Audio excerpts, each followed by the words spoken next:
And this I like that term. You're saying we're then in a sense taking a trip and we need to get into the express and, so you can get and the highway or the freeway. Now, go ahead. Please.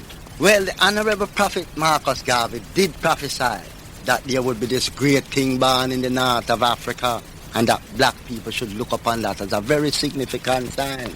He did prophesy that.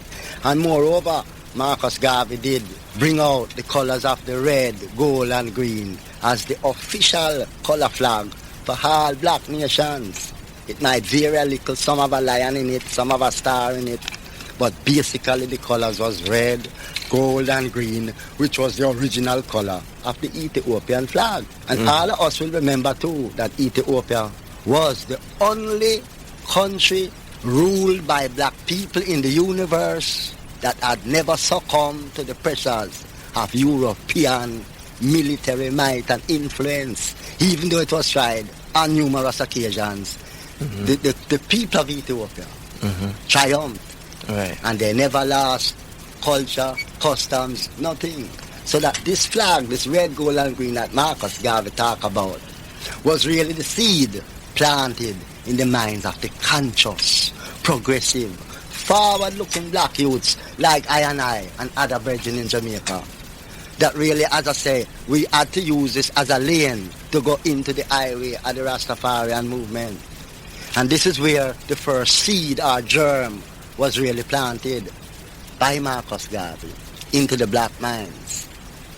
Now, I'm going to have to state, my brethren, I'm going to deal with I now as an individual coming to this philosophy from in the early 1950s. Dougie Mack, you're talking about now. The man speaking, your own personal experiences. From in the early 1950s, that's great. Because the movement was nowhere far from that time. Right. Because Marcus Garvey kept this great convention in the United States here in New York in 1925. In Madison Square Garden. And the Emperor Selassie, who at that time was known as the Rastafari Makanen, was crowned as King Rastafari Makanen in 1923. Right. So from 1925 to 1950 is really only 25 years. Although that was before my time of birth, it's still going to fall within my generation of fulfillment. Because couple that coronation of the King of Kings and Lord of Lords with the prophecy of Marcus Garvey and the teachings of Marcus Garvey to look back into your roots. And when you look into your prophecy and the Holy Scriptures, you're going to see where everything mesh. For the good book did tell you that this man Jesus, that the Jews and Gentiles would get rid of, would return in a form that you would even be conscious of if you're not opening your eyes and be aware. To open back the modern world, to look back into them roots and them culture and them history, and even upon a religious basis, has completely different from them economical, political basis that them had we under slavery into. So this coronation of the Emperor Haile Selassie in 1930 was really the other germ seed that sprang forth like Marcus Garvey germ, that the conscious black man or the conscious black youth like me at that time had to open my eyes to. Even though I wasn't born in 1930, but the following sequence make I had to look back into 1930. Just stick a pin there now, make a touch. I'm going to make you stick the pin right here and say this. It is 3 minutes after 2 o'clock. My name is Envoy To Selassie. My guest, Brother Douglas Mack, who is speaking tonight about the Rastafarian movement. Go ahead, brother. We just unstop this. In 1936, the kingdom of Ethiopia was invaded by the Italian fascist forces of Benito Mussolini. Right. And the purpose was to conquer that part of Africa that remained truly free from European domination. Because from that time, Ethiopia had produced their own language, custom, culture, and their own Ethiopian Orthodox Catholic Church, which was in existence before the Roman Catholic Church. So you notice, it's the Roman Catholic Church that invaded the Ethiopian Orthodox Church. Now, look at the significance what would have happened if Italy had won. In Ethiopia, it is depicted that Jesus Christ is black. And we have the black saints in the Ethiopian Orthodox Church.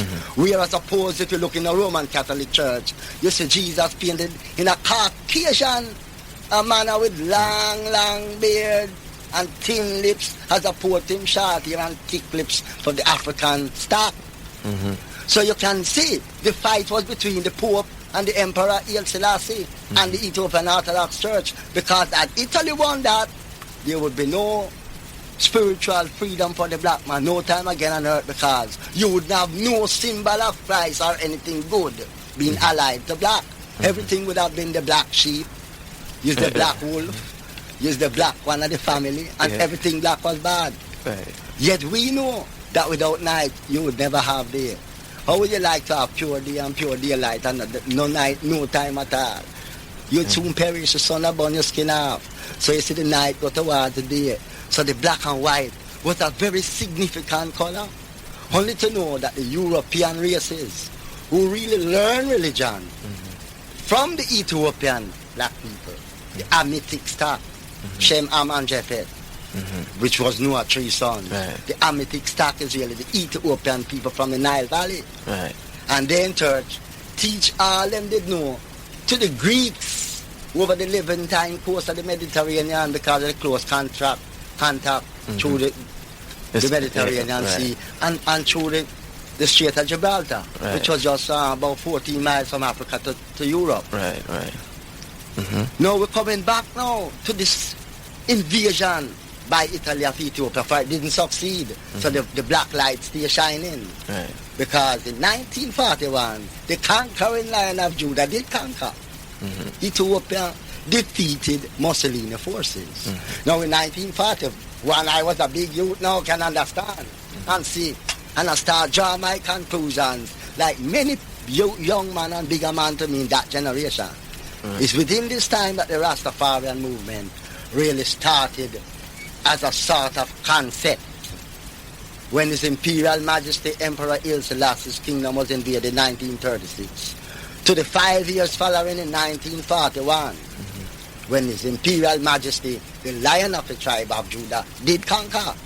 Now those 5 years was really the origin and root at the beginning of the Rastafarian brethren.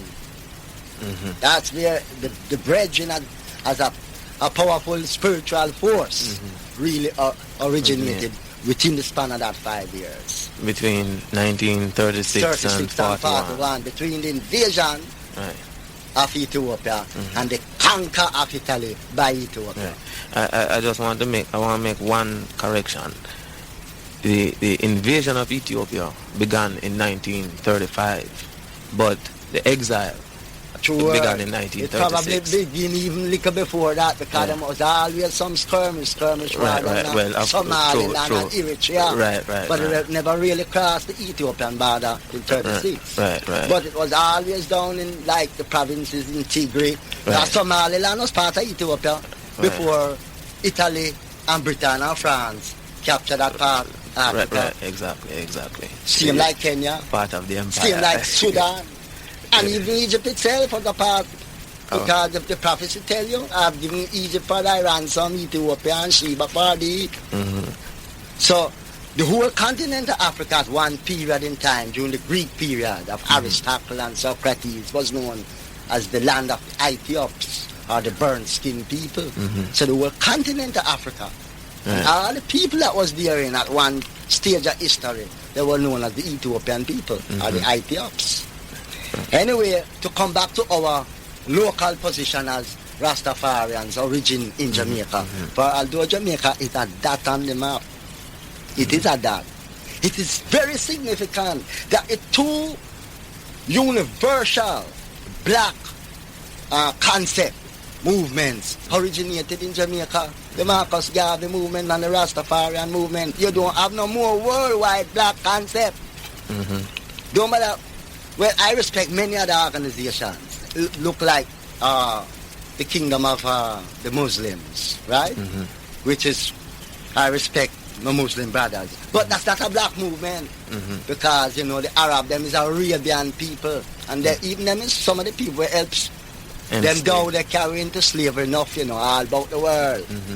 So that when you look deep into it, you have to really look on your root again, as I say, your black African roots.